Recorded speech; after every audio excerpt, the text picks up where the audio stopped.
हाँ, इस वीडियो में हम आपको ये जो तमाम स्किन के प्रॉब्लम में एक श्रृंखला चल रही है, इसमें बहुत सारी स्किन प्रॉब्लम के बारे में हमने आपके साथ डिस्कशन कर लिया है।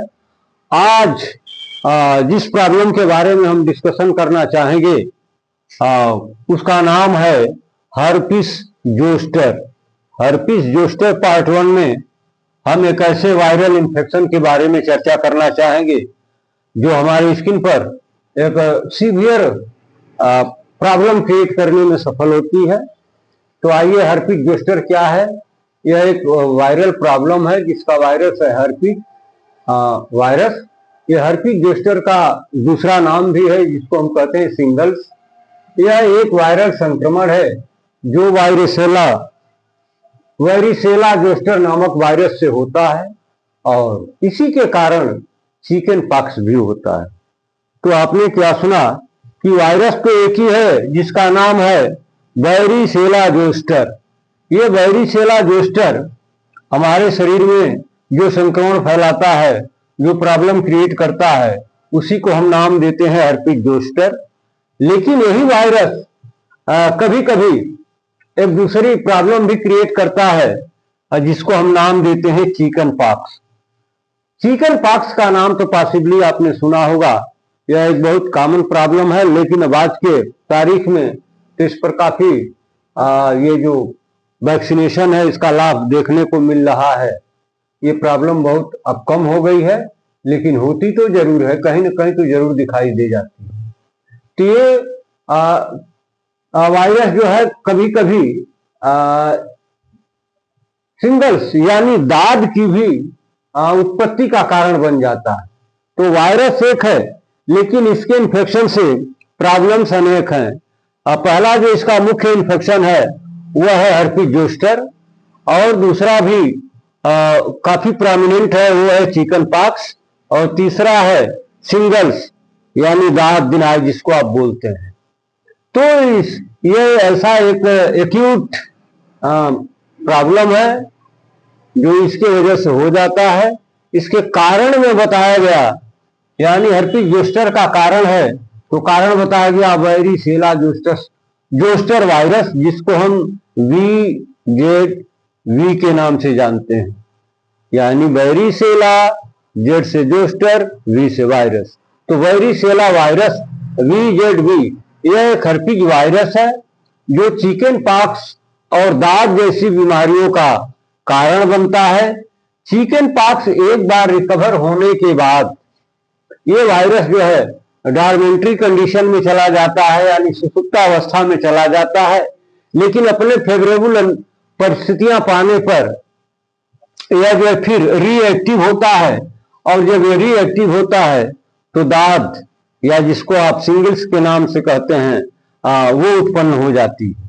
तो ये कितना खतरनाक वायरस है इसके बारे में आपने सुन लिया कि इसी के वजह से हर्पिक जोस्टर, और इसी के वजह से चिकन पॉक्स, और इसी के वजह से ये दाद दिनाई की भी प्रॉब्लम हो सकती है।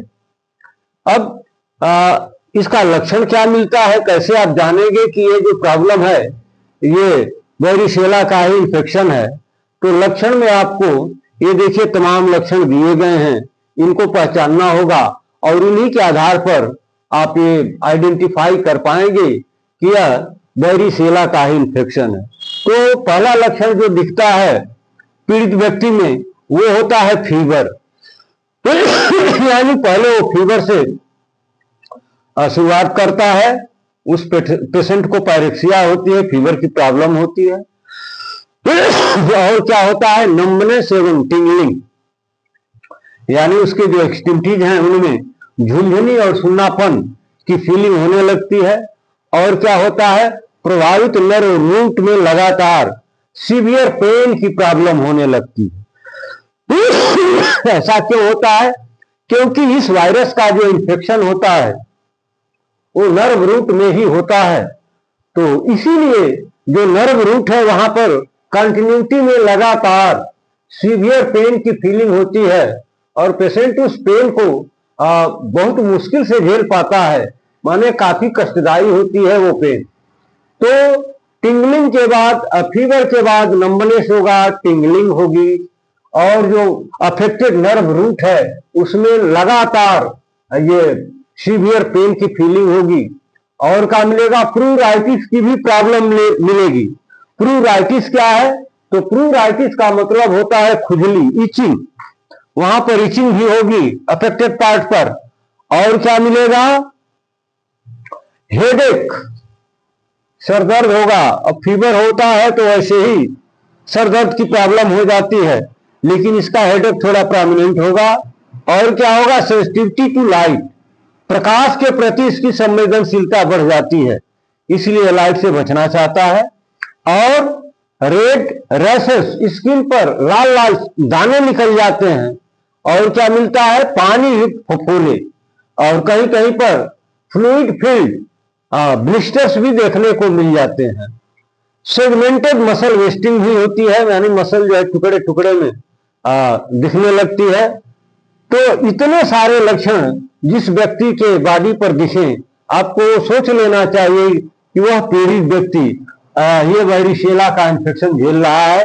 तो क्या क्या लक्षण आपको मिलेगा, फीवर मिलेगा, स्टिम्टीज यानी हाथ पैर के अंगुलियों में नंबनेस की प्रॉब्लम होगी, झुनझुनाहट होगी, और जो नर्व रूट इसमें प्रभावित है, डैमेज है, जिस पर इसका अफेक्ट हुआ है, उसमें कंटिन्यूटी में सीवियर पेन की फीलिंग होगी, खुजली होगी, काफी सीवियर सिर दर्द होगा, और लाइट के प्रति वो काफी सेंसिटिव हो जाएगा। उसके शरीर पर लाल लाल दाने आ जाएंगे, कहीं फफोले जो होंगे वो पानी युक्त होंगे, यानी उसमें फ्लूइड फिल्ड होगा। और कहीं कहीं पर ये मसल सेगमेंटेड मसल का सेगमेंटेशन देखने को मिलेगा। तो इतने सारे लक्षण जिस बॉडी में मिलेंगे, और उसको हम मान लेते हैं हर्पिक जोस्टर। यानी निदान करने के लिए हमें क्या क्या आधार चाहिए, किस आधार पर हम कंफर्म करेंगे कि नहीं वास्तव में ये हर्पिक जोस्टर की प्रॉब्लम है, या चिकन पॉक्स की प्रॉब्लम है, या ये वायरिसेला का इन्फेक्शन है। तो निदान में हमें मुख्य रूप से 3 पॉइंट को ध्यान में देना होता है।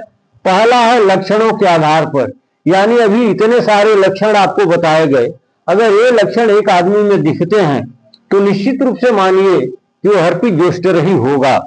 तो लक्षणों को हम आधार बनाएंगे डायग्नोसिस करते समय। और क्या करेंगे, स्किन कल्चर एग्जामिनेशन कराएंगे, यानी स्किन का कल्चर टेस्ट करा लेंगे। और क्या कराएंगे, फिर ये ब्लड की जांच कराएंगे कि उसमें वायरस और स्पेसिफिक रूप से ये IgM एंटीबॉडी ब्लड में इनका लेवल क्या है, कितनी संख्या में है। तो ये 3 टेस्ट काफी होते हैं। इन्हीं को हम आधार बना करके हम मान लेते हैं कि ये पीड़ित व्यक्ति हर्पिक जोस्टर से संक्रमित है, ये वायरिसेला का इन्फेक्शन इसके बॉडी में हो चुका है। तो अगर ये सारी बातें तय हो जाती हैं कि नहीं ये वास्तव में हर्पिक जोस्टर है, तो फिर हमें मेडिकल मैनेजमेंट में क्या करना होगा, हम कैसे उसकी थेरेपी करें, कैसे उसको ट्रीटमेंट देंगे, क्या क्या करना होगा, इन सारी बातों की चर्चा हम इस पॉइंट में करना चाहेंगे मेडिकल मैनेजमेंट में। यानी एंटीबॉडी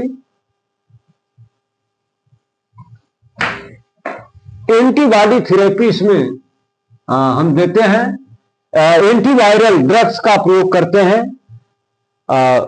जैसे ये काफी माने प्रचलित ड्रग है, कहीं भी मार्केट में आपको अवेलेबल है। जैसे इनका नाम है साइक्लोवीर या वालासाइक्लोवीर। इसी नाम से तमाम फर्म्स के और भी ड्रग्स आते हैं, सबका अपना अपना अलग अलग ब्रांडेड नाम है, लेकिन ये होती है एंटीवायरल ड्रग ही होती है। एसाइक्लोवीर और वालासाइक्लोवीर ये बहुत कॉमन ड्रग है और बहुत इजीली कहीं भी सर्च करने पर आपको मिल जाता है। तो हम पहला काम तो ये करेंगे कि एंटी वायरल ड्रग से उसका ट्रीटमेंट शुरू करेंगे, जिसमें हम मुख्य रूप से साइक्लोवीर या वालासाइक्लोवीर का सिलेक्शन करेंगे। और क्या करेंगे, फिर कुछ और ड्रग्स भी हमें देने पड़ेंगे, जैसे कार्टिकोस्टेरॉइड ड्रग्स, कार्टिसोन का इसमें अहम रोल होता है, तो उसके ड्रग्स को भी हमें चलाना पड़ेगा, जिसमें हाइड्रोकार्टिसोन, बेटामेथासोन, ये तमाम ऐसे ड्रग्स हैं जो काफी इजीली हर जगह अवेलेबल है, किसी भी मेडिकल हॉल पर कहीं भी मार्केट में आपको मिल जाएगा। तो इन ड्रग का भी हम इसमें इसके थेरेपी में सहारा लेते हैं। और तीसरे नंबर की जो तीसरे ग्रुप की दवा है, इसको भी हमें चलाने की जरूरत पड़ जाती है, जैसे एनाल्जेसिक ड्रग्स।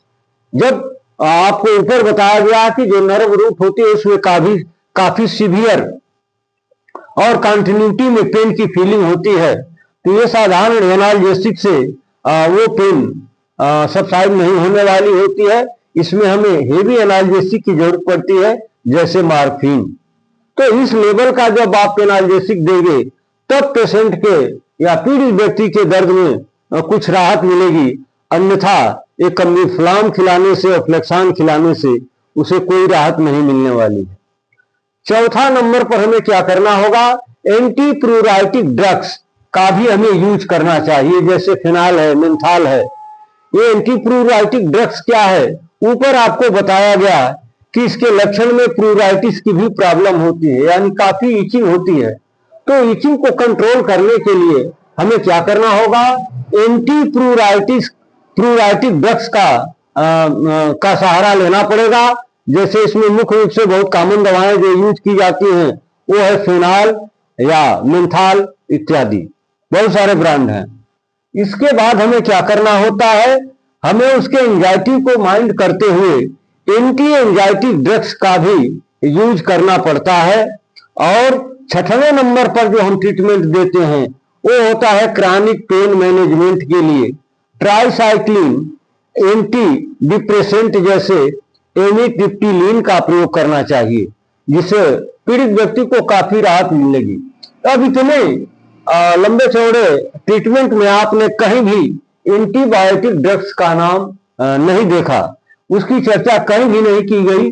क्यों नहीं की गई? क्योंकि इसमें एंटीबायोटिक का कोई रोल नहीं होता है और एंटीबायोटिक खिलाने से पेशेंट को कोई लाभ नहीं मिलने वाला है। उसे लाभ जब भी मिलेगा एंटीवायरल ड्रग्स जैसे एसाइक्लोवीर या वालासाइक्लोवीर से ही मिलेगा। तो इसमें एंटीबायोटिक ड्रग चला करके आप पेशेंट को राहत नहीं दे सकते हैं। तो ये सारी चर्चा हमने आपसे किया हर्पिक जोस्टर के बारे में। इसके बावजूद भी अगर कोई आपको कंफ्यूजन है, कोई डाउट है, तो एक बार सरसरी तौर पर हम इसको रिवाइज करना चाहेंगे। तो आइए, हर्पिक जोस्टर क्या है? यह एक वायरल प्रॉब्लम है जो हमारी स्किन पर इसके लक्षण देखने को मिलते हैं। ये इसके जो वायरस इसका होता है उसको कहते हैं वैरिसेला जोस्टर, उसी का संक्रमण ये होता है। इसी के कारण चिकन पॉक्स भी हो जाता है, दाद भी हो जाती है। तो हर्पिक जोस्टर के कारण में बताया गया वैरिसेला जोस्टर वायरस, ये वही वायरस है, ये हर्पिक ग्रुप का वायरस है, जिसके वजह से चिकन पॉक्स, दाद और हर्पिक जोस्टर तो है ही। इन तमाम बीमारियों का कारण ये वैरिसेला जोस्टर ही बनता है। इसकी विशेषता यह है कि चिकन पॉक्स एक बार यदि रिकवर हो गया, यानी आपके देखने में ठीक हो गया, कोई दिक्कत नहीं है, तो ये जो वायरस है ये डायमेंट्री कंडीशन में चला जाता है, यानी सुषुप्तावस्था में चला जाता है। और जब अपने फेवरेबल कंडीशंस पाता है तो पुनः एक बार रिएक्टिव हो जाता है और फिर दाद जैसी बीमारी को उत्पन्न कर देता है। इसके लक्षण में बताया गया कि इससे पीड़ित व्यक्ति में पहले फीवर होगा, फिर एक्सट्रीमिटीज में नंबनेस मतलब सुन्नापन हो जाएगा, टिंगलिंग जैसी अनुभूति यानी झुनझुनी जैसा फीलिंग होगी। और क्या होगा, जिस नर्व रूट को इसने अफेक्ट किया है, क्योंकि इसका अफेक्ट नर्व रूट पर ही होता है, तो जो नर्व रूट अफेक्टिव है उसमें कंटिन्यूटी में लगातार असहनीय यानी सीवियर पेन की अनुभूति होती है। प्लूराइटिस अफेक्टेड पार्ट में खुजली काफी होती है, हेडेक की भी प्रॉब्लम होती है, लाइट से भी सेंसिटिविटी इसकी बढ़ जाती है। इसके शरीर पर ये लाल लाल रैशेस निकल आते हैं, दाने निकल आते हैं और पानी युक्त फफोले भी यानी फ्लूइड फिल्ड ब्लिस्टर्स भी देखने को मिलते हैं। और कभी कभी ये सेगमेंटेड मसल वेस्टिंग भी देखने को मिल जाती है। इसके निदान के लिए हमें 3 बातों पर ध्यान देना होता है। हम पहले इसके लक्षणों को आधार बनाते हैं। अगर ये सारे लक्षण जो बताए गए अगर कहीं दिखते हैं, एक बॉडी पर एक व्यक्ति में दिखते हैं, तो निश्चित रूप से मान लीजिए टेस्ट तो खैर मेरे डायग्नोसिस को मैच्योर बनाएगा ही, लेकिन ये मान लीजिए कि ये हर्पिक जोस्टर की ही प्रॉब्लम है। तो इसमें ये तमाम लक्षण को हम आधार बनाएंगे कब, जब हम निदान करेंगे कि आखिर में प्रॉब्लम है क्या। तो लक्षणों के आधार पर इसका निदान करना, फिर स्किन का कल्चर करा लेना, फिर वेरिसेला जोस्टर वायरस और स्पेसिफिक आईजीएम एंटीबॉडी का ब्लड में क्या लेवल है, क्या संख्या है, इसका टेस्ट भी करा लेते हैं।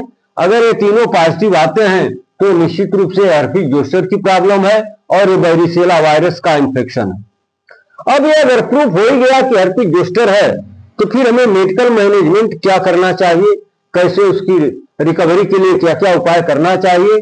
तो सबसे पहले हमें एंटीवायरल ड्रग्स के ग्रुप पर ध्यान देना चाहिए। इसमें मुख्य रूप से ये साइक्लोवीर और वालासाइक्लोवीर, ये दवाएं ऐसी हैं जो कहीं भी मार्केट में आसानी से उपलब्ध हो जाती हैं, तो इनका हम यूज करते हैं। और क्या करते हैं, कार्टिसोन का भी इसमें हम प्रयोग करते हैं, जिससे पेशेंट को काफी लाभ मिलता है, जैसे हाइड्रोकार्टिसोन, बेटामेथासोन इत्यादि। और इसमें हम हेवी एनाल्जेसिक ड्रग्स जैसे मार्फिन जैसे ड्रग का यूज करते हैं, तब जाके पेशेंट के पेन में कुछ रिलीफ मिलता है। अन्यथा साधारण क्वालिटी के ये जो एनाल्जेसिक हैं उनसे पेशेंट को कोई राहत नहीं मिल पाती है। और क्या करते हैं, एंटी प्रूराइटिक ड्रग्स का भी, जैसे फिनाल है, मेंथाल है, खुजली को रोकने के लिए, उससे राहत दिलाने के लिए हम फिनाल या मेंथाल का भी प्रयोग करते हैं। इसके अलावा एंटी एंजाइटी ड्रग्स, पेशेंट को अपने प्रॉब्लम को लेकर के काफी एंजाइटी होती है, तो उसको खत्म करने के लिए हमें एंटी एंजाइटी ड्रग्स का जो ग्रुप आता है उसमें से कोई भी ड्रग आप चला सकते हैं। फिर क्रॉनिक पेन मैनेजमेंट के लिए हमें ट्राइसाइक्लिन, एंटी डिप्रेसेंट जैसे एमिट्रिप्टिलिन का प्रयोग करना चाहिए। तो जो पुराना दर्द का, क्योंकि रिकवरी के बाद भी इसका पेन जाता नहीं है, पढ़ाई रहता है, किसी किसी को काफी दिक्कतें पैदा करता है, तो इसको कंट्रोल करने के लिए, आराम देने के लिए हमें ये ट्राइसाइक्लिन, एंटी डिप्रेसेंट जैसे एमिट्रिप्टिलिन का प्रयोग करना चाहिए। तो ये रहा हर्पिक जोस्टर का एक्सप्लेनेशन। और बाकी इसमें रह जाता है नर्सिंग मैनेजमेंट।